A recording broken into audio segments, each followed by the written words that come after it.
Hit story में आपका स्वागत है। मेरा 20 साल का नौकर रामू हमेशा मेरे आगे पीछे घूमता रहता था। मैंने उसे छोटा समझा था, लेकिन एक दिन उसने मुझसे कहा, मालकिन मुझे छोटा समझने की गलती मत कीजिए। उस रात जब मैंने उसे देखा तो मैं आश्चर्यचकित हो गई थी, क्योंकि उस रात रामू ने 20 साल के लड़के की तरह नहीं, बल्कि 30 साल के आदमी की तरह मेरा हेलो दोस्तों, आज की इस अनोखी कहानी में आप सभी का स्वागत है। जब से रामू मेरे पास सोने लगा था, तब से मेरे शरीर में बदलाव आने लगे थे। मुझे लगा था कि रामू छोटा है और उसे समझ नहीं आता होगा, लेकिन धीरे धीरे उसके असली रंग मुझे दिखने लगे। मैंने कभी सोचा भी नहीं था कि 20 साल का लड़का मेरी तरह की 40 साल की महिला को इतना सुख दे सकता है। रामू 20 साल का था। उसे मैं गांव से अपने घर काम के लिए लाई थी। मेरे घर में सिर्फ मैं और मेरा 1 साल का बेटा था।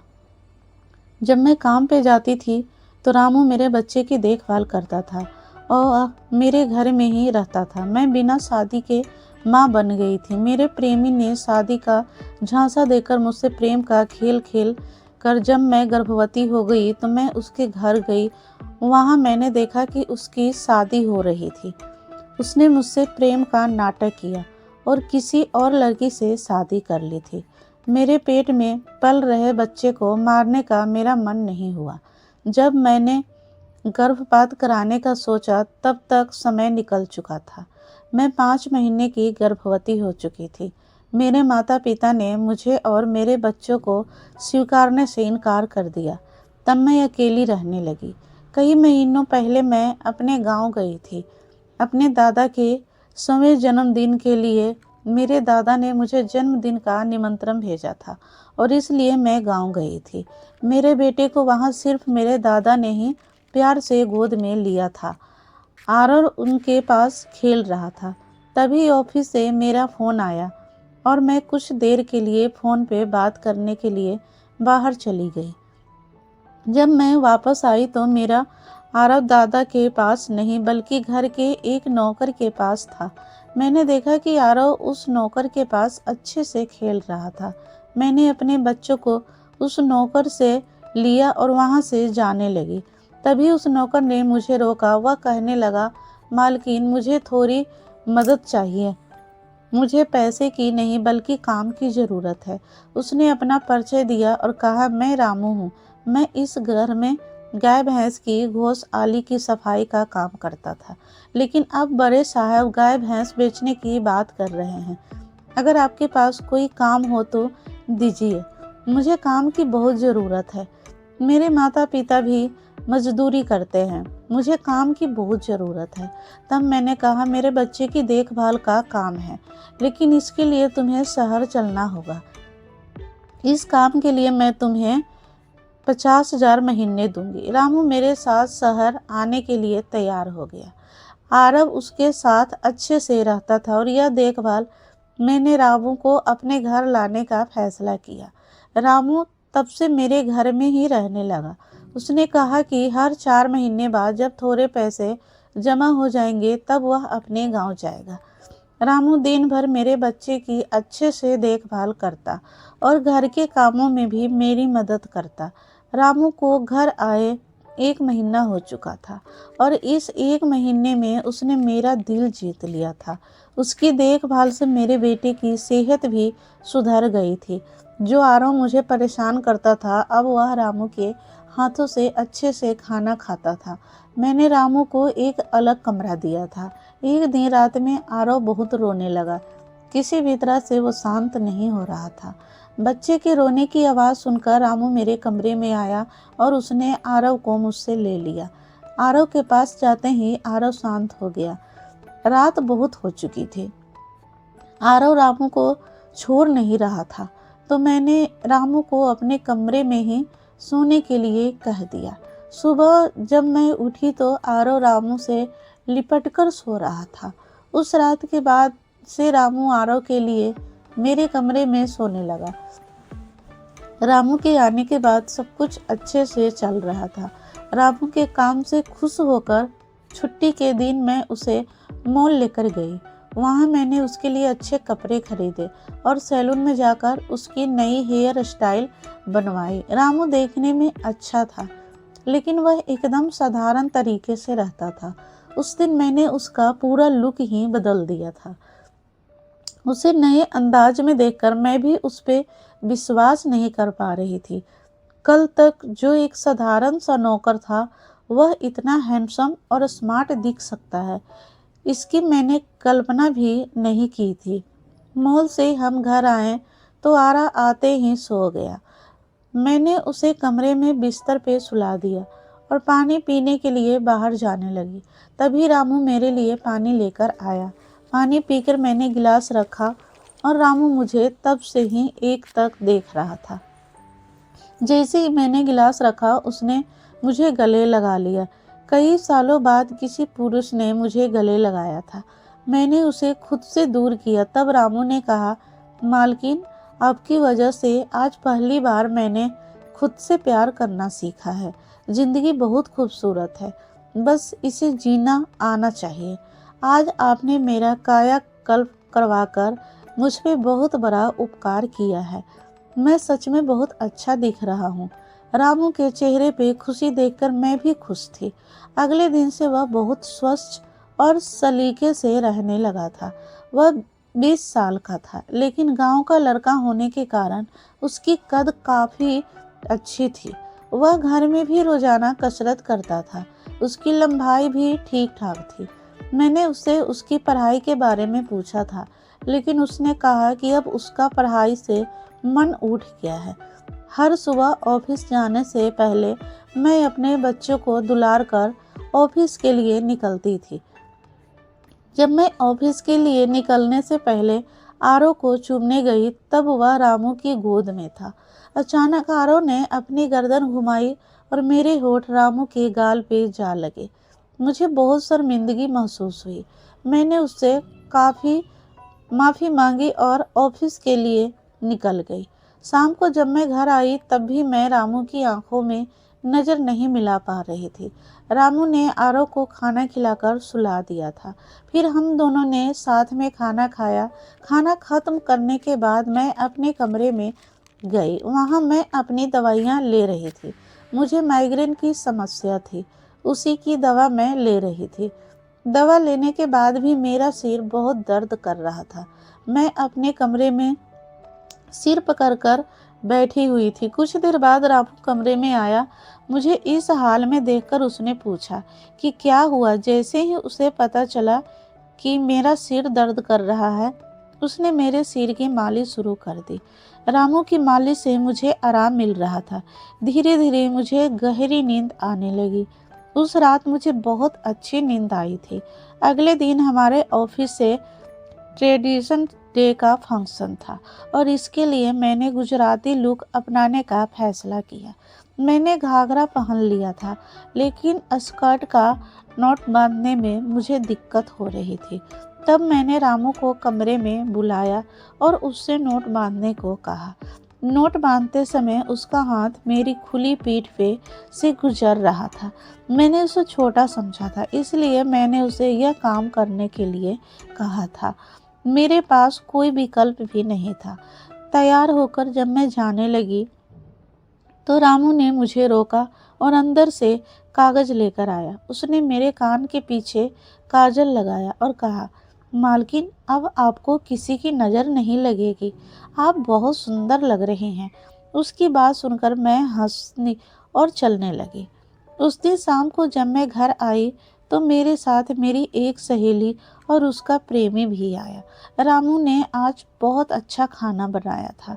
मेरी सहेली प्रिया 4-5 दिन मेरे घर रुकने वाली थी। अगले 3 दिन उसका प्रेमी भी मेरे घर पे था। अगले दिन रात को रामू ने खाना बनाया और प्रिया और उसके प्रेमी को खाने के लिए बुलाया, लेकिन वे दोनों कमरे में ही ड्रिंक कर रहे थे। प्रिया तो बहुत ज़्यादा पी चुकी थी। वह खाना खाए बिना ही सो गई। उसका प्रेमी रोहन हमारे साथ खाना खाने बैठा। उसने कहा, प्राची, तुम प्रिया से भी ज़्यादा सुंदर हो।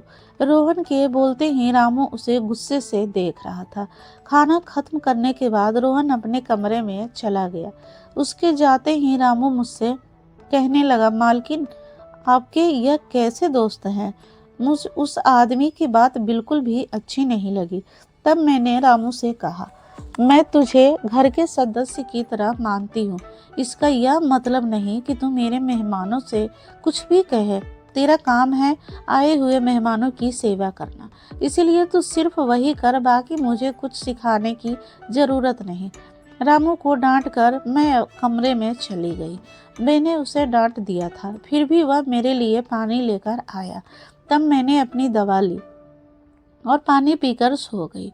आज रामू मेरे कमरे में सोने नहीं आया था, ऐसा मुझे लगा, लेकिन सुबह जब मेरी आंख खुली तो मैंने उसे अपने बगल में पाया। सुबह मेरी आंख खुली तो वो मेरे सामने प्रिया थी। वो बहुत गुस्से में लग रही थी। रामू को मेरे सामने लाया गया। उसके हाथ में प्रिया की ओढ़नी बंधी हुई थी। प्रिया ने कहा, तुम्हारे इस देहाती नौकर ने मेरे प्रेमी का हाथ तोड़ दिया है। रामू बस सिर हिलाता और बोला, मालकिन मैंने कुछ भी नहीं किया। रात को रोहन साहब नशे में थे, तभी उनका संतुलन बिगड़ गया होगा और वे गिर गए होंगे। रामू भला रोहन साहब पे हाथ क्यों उठाएगा? प्रिया अब भी नशे में लग रही थी, ऐसा मुझे लगा। रामू ने मेरे लिए उन दोनों से माफ़ी मांगी। प्रिया और मोहन तभी वहाँ से चले गए। रामू मुझसे भी माफ़ी मांगने लगा। मुझे पता था कि उसने कुछ नहीं किया था। आज मैंने छुट्टी ली थी क्योंकि कई दिनों से मैं बहुत व्यस्त थी। आज सोचा कि खुद के लिए थोड़ा समय निकालूं। नाश्ता करने के बाद मैं फिर से 1 घंटे के लिए सो गई। आरव भी मेरे साथ सो गया था। उठने के बाद मुझे 1 कप चाय की ज़रूरत महसूस हुई। मैं रामू को चाय बनाने के लिए पुकार रही थी, लेकिन उसकी तरफ से कोई जवाब नहीं आ रहा था। उसे ढूंढते ढूंढते मैं उसके कमरे में गई। वहां जाकर देखा कि रामू अभी अभी नहाकर बाथरूम से बाहर आया था। उसने शर्ट नहीं पहनी थी। मैंने पहली बार उसे इस तरह देखा। रामू का शरीर बेहद मजबूत था। उसका शरीर किसी योद्धा की तरह दिख रहा था। मैं उसे टकटकी लगाकर देख रही थी। मुझे उस वक्त कोई होश नहीं था। कई सालों बाद मैं किसी जवान पुरुष को इस तरह बिना कपड़ों के देख रही थी। मैं उसे टकटकी लगाए देख रही थी। तभी रामू ने मुझे आवाज़ दी। वह मेरे सामने शर्ट पहनकर खड़ा था, फिर भी मैं अपनी सुध बुध खोए उसे देख रही थी। उसने मेरी आंखों के सामने चुटकी बजाई। तब मैं होश में आई और उससे कहा कि मेरे लिए चाय बना दे। आज घर में ही थोड़ा खुद का स्किन केयर करने का सोचा, इसीलिए दोपहर के समय में अपने कमरे में पार्लर चलाने लगी। उस समय मैंने शॉर्ट्स और गाउन पहन रखा था और मैं अपने पैरों की वैक्सिंग कर रही थी। वैक्सिंग करते समय गलती से मैंने थोड़ा ज़्यादा गर्म वैक्स अपने पैर पे लगा लिया, जिसने जलन हुई और मेरे मुंह तेज आवाज़ निकल गई। मेरी आवाज़ सुनकर रामू दौड़ता हुआ मेरे कमरे में आया। उसने मेरे जले हुए पैर को देखा। उसने मेरे पैर से गर्म वैक्स हटाया और वहाँ क्रीम लगा दी। उसके हाथ बार बार मेरे पैर पे अनजाने में फिर रहे थे और उस वक्त मेरे मन में जो भावनाएं उत्पन्न हो रही थी उन्हें व्यक्त करना मेरे लिए मुश्किल हो रहा था। रामू की नज़र मुझ पे पड़ते ही मैं दर्द से करा उठी। मुझे इस हालत में देखकर उसने कहा, भाई साहब अब आप बस आराम से लेट जाइए। आपको जो भी करना है मुझे बताइए, मैं आपकी मदद कर दूंगा। मैंने उसे मेरे दूसरे पैर का वैक्सीन करने को कहा। रामू ने जैसा मैंने बताया वैसा ही किया। उसने मेरे चेहरे की मसाज भी कर दी। उसके स्पर्श से मुझे बहुत आराम मिला। आज की छुट्टी का दिन मेरे लिए आरामदायक बीता। रामू में हर गुण भरा हुआ था। वह किसी भी काम में पीछे नहीं था। आज रात मैंने उसे कमरे में सोने के लिए मना कर दिया। दिन भर मैं घर में नहीं होती, कम से कम रात को तो मुझे मेरे बच्चे के साथ अकेले समय बिताना चाहिए। हर बार रामू का आना मुझे पसंद नहीं था, इसलिए मैंने उसे कमरे में सोने के लिए मना कर दिया। इस तरह दिन बीतने लगे। कुछ दिनों तक रामू के बिना आरव रात को सो नहीं पाता, लेकिन धीरे धीरे उसने रोना बंद कर दिया। मुझे अपने अंदर कुछ बदलाव महसूस होने लगे थे। सुबह उठते ही मेरा शरीर बहुत दुखने लगता था। अचानक यह सब क्यों हो रहा है? समझ नहीं आ रहा था कि कुछ दिनों में मेरी शारीरिक पीड़ा इतनी बढ़ गई कि मुझे बिस्तर से उठने की भी इच्छा नहीं हो रही थी। तब मैंने ऑफिस से 1 हफ्ते की छुट्टी ले ली। कुछ दिनों आराम किया, शायद थोड़ा ठीक हो जाऊं। अब पूरा वक्त आरो रामू के साथ रहता था। जब उसे भूखा लगती तो वह बीच बीच में मेरे पास आ जाता। आज मैं अपनी कमर पकड़कर बैठी थी। रात को रामू पानी लेकर मेरे कमरे में आया। मेरी कमर पे हाथ देखकर उसने समझ लिया कि मुझे बहुत तकलीफ हो रही है।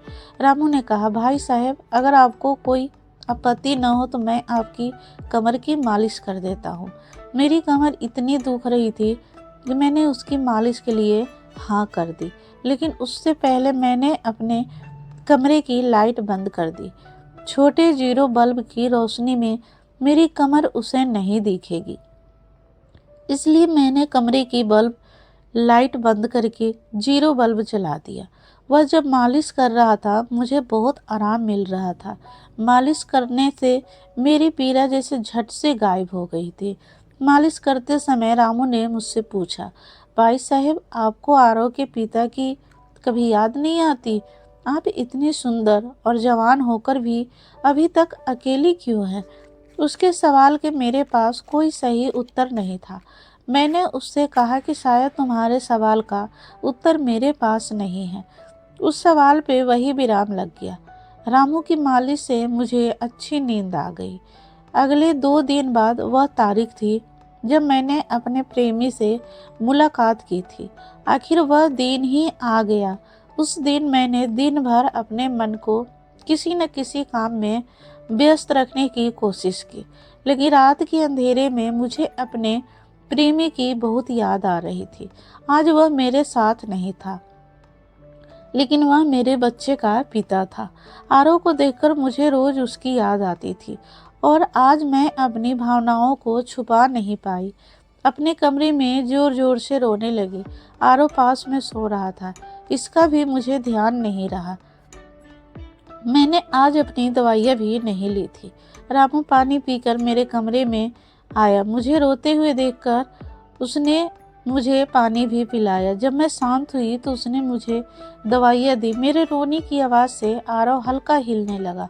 वह जाग न जाए इसीलिए रामू मुझे अपने कमरे में ले गया। वहाँ जाकर मैंने उसे कसकर गले लगा लिया। ऐसा लग रहा था कि मैंने अपना होश खो दिया था। मेरा रोने का कारण सुनकर रामू भी शांत हो गया था। वह लगातार मेरे आंसू पोंछ रहा था। रोते रोते मैंने उसका कंधा पकड़ लिया। धीरे धीरे मैंने उसे और करीब खींच लिया। मैंने उससे कहा, रामू, आज की रात मैं तुम्हारे साथ बिताना चाहती हूँ। तब रामू ने कहा, भाई साहब, मैं अभी छोटा हूँ, मुझे कुछ भी नहीं आएगा। उसकी बात सुनकर मैंने उसे और पास खींच लिया। उस रात मैं उसके कमरे में थी, लेकिन सुबह जब मैं उठी तो वह मेरे पास नहीं था। उसकी शर्ट वहीं पड़ी हुई थी। जब मैं बाहर गई तो मैंने देखा कि रामू मेरे बच्चे को दूध और बिस्किट खिला रहा था। मुझे आरव का ख्याल नहीं आया था, लेकिन रामू ने नहीं भुलाया। उसने हम दोनों माँ बेटे को खुश कर दिया था। रात की थकावट के बाद मैं सुबह देर से उठी थी। दिन भर रामू ने मुझसे नजरें नहीं मिलाई। आज प्रिया मुझसे मिलने घर आई थी। वह रामू की तरफ देख रही थी। रामू ने उसी पानी दिया और कमरे से बाहर चला गया। थोड़ी देर बातें करने के बाद प्रिया जाने लगी। जाते समय उसने मुझसे कहा, जितनी जल्दी हो सके अपने नौकर को यहाँ से निकाल दो। वह दिखने में जितना मासूम लगता है उतना है नहीं। उसकी बात का मैंने खास ध्यान नहीं दिया।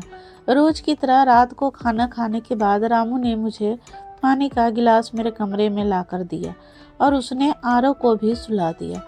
आरव आज बाहर हॉल में झूले में सो रहा था। रामू उसकी देखभाल कर रहा था। मैंने अपने कमरे की लाइट बंद कर दी और सो गई। कुछ समय बाद मुझे आरव की आवाज़ सुनाई दी। उसकी आवाज़ से मेरी नींद खुली। मैं उठने वाली थी कि तभी उसकी रोने की आवाज़ बंद हो गई। कुछ समय बाद मुझे अपने कमरे का दरवाज़ा खुलने की आवाज़ सुनाई दी। मैं चुपचाप सब देख रही थी। रामू मेरे कमरे में आया था। उसने मेरे पास आकर यह देखने की कोशिश की कि मैं सो रही हूँ या नहीं, और फिर उसने मेरा मोबाइल उठाया। उसकी वह खोजबीन देखकर मैंने जल्दी से कमरे की लाइट ऑन कर दी। मुझे जागता हुआ देखकर वह चौंक गया। मैंने उसके हाथ से अपना मोबाइल छीन लिया। मैंने उससे कहा, रामू, यह सब क्या चल रहा है? तुम इस वक्त यहाँ क्या कर रहे हो? वह कुछ नहीं कहकर वहाँ से जाने लगा, लेकिन मैंने उसे इतनी आसानी से छोड़ने का इरादा नहीं किया था। मैंने उसे उसका वीडियो दिखाया जिससे वह प्रिया के बॉयफ्रेंड पे हाथ उठा रहा था। उस दिन रोहन के मोबाइल का कैमरा गलती से चालू रह गया था और उसमें उसकी हाथापाई रिकॉर्ड हो गई थी। सुबह जब प्रिया मुझसे मिलने आई थी तब उसने मुझे वह वीडियो दिखाया था, और तब से मैं रामू पे नज़र रख रही थी। रामू, तुमने झूठ क्यों बोला? तुमने रोहन पे हाथ क्यों उठाया? तब उसने कहा, जो भी आप पे बुरी नज़र डालेगा उसके हाथ मैं यही करूँगा। मालकिन, उस रात जब रोहन नशे में था वह आपके कमरे में आया था। वह आपके साथ कुछ गलत करने की कोशिश कर रहा था और इसलिए मैं उस पे हाथ उठाया। रामू की बात सुनकर मैंने कहा, ठीक है, मैं तुम्हारी बात मानती हूँ, लेकिन तुम्हें मुझे नींद की दवा क्यों दे रहे थे? आज मैंने मेरे पानी में दवा मिलाते हुए देखा है। तुम्हारी नज़र मुझ पे थी और तुम जो चाहते थे वो मैंने तुम्हें दे दिया है। अब अपना हिसाब करो और गांव निकलो। मेरी बात सुनकर रामू बोला, मालकिन, आप जैसा सोच रही वैसा बिल्कुल भी नहीं हुआ है। कल रात मैंने आपके साथ कुछ भी गलत नहीं किया। मैंने आपके पानी में नींद की दवा मिलाई थी जिससे आप मेरे पास आते ही सो गई, और मुझे आपके साथ कुछ भी गलत नहीं करना था। कुछ दिन पहले मैंने आपको रात में फ़ोन पे बात करते हुए देखा था। मैंने आपकी बातें सुनी थी। आप फिर से अपने उस प्रेमी से मिलने की तैयारी कर रही थी। आपकी मुलाकात आपके ही घर में तय हुई थी। मुझे यह सब पता था। आप उनसे ना मिले इसलिए मैं आपको रात में नींद की दवा दे रहा था। वह व्यक्ति अभी आपको धोखा दे रहा है। वह आपसे झूठ बोल रहा है। वह आपके बच्चे को आपसे छीनने के लिए आपके करीब आ रहा है। उसकी पत्नी को बच्चा नहीं हो सकता, इसलिए वह आपके पास आ रहा है। उसने अपनी पत्नी को तलाक नहीं दिया है। वह आपसे झूठ बोल रहा है। रामू, तुम कौन हो? तुम्हें यह सारी जानकारी कैसे मिली? तब उसने कहा, आपके बाबा साहिबा ने मुझे आपका फ़ोटो दिखाया था। मुझे आप पहली नज़र में ही अच्छी लगी थी, लेकिन बाबा साहिबा ने यह भी कहा था कि आप शादी के खिलाफ हैं। तब मैंने उनके साथ मिलकर यह प्लान बनाया, आपके दिल में अपनी जगह बनाने के लिए। मैं यहाँ आया था, लेकिन यहाँ आने के बाद मैंने देखा कि बहुत से लोग आप पे बुरी नज़र रखते हैं, इसीलिए मैंने आपकी सुरक्षा करनी शुरू कर दी। रामू 20 साल का नहीं था। मेरा पहला शक सही निकला। वह 30 साल का था और एक अच्छी नौकरी पर था। उसने मेरे प्यार के लिए इतनी मेहनत की थी। रामू ने मेरे प्रेमी के बारे में जो भी कहा था वह सब सच था। रामू ने मेरे प्रेमी की सारी जानकारी सही निकाली थी। रामू जैसा ईमानदार पति और मेरे बच्चे का पिता मिलना मेरे लिए बहुत बड़ी बात थी। मैं अपने प्रेमी के धोखे के जाल में फंसने से बच गई थी। आज मैं विक्रांत उर्फ रामू के साथ बहुत खुश हूँ। वह मुझसे और मेरे बच्चे से बहुत प्यार करता है। मेरे बाबा साहिब की वजह से आज मेरा परिवार शुरू हुआ। मुझे रामू जैसा पति मिला, यह मेरा सौभाग्य था। दोस्तों, आपसे सच्चा प्यार करता है वह किसी भी कठिनाई में आपका साथ नहीं छोड़ता। रिश्ते निभाने वाले को किसी वजह की ज़रूरत नहीं होती, और रिश्ते तोड़ने वालों के लिए एक बहाना भी काफ़ी है। तो दोस्तों, कहानी कैसी लगी कमेंट बॉक्स में ज़रूर बताना, और कहानी पसंद आई हो तो कहानी को लाइक कर देना, और ऐसे ही कहानी सुनने के लिए मेरे चैनल को सब्सक्राइब ज़रूर करें। फिर मिलते हैं कोई नई वीडियो के साथ। धन्यवाद।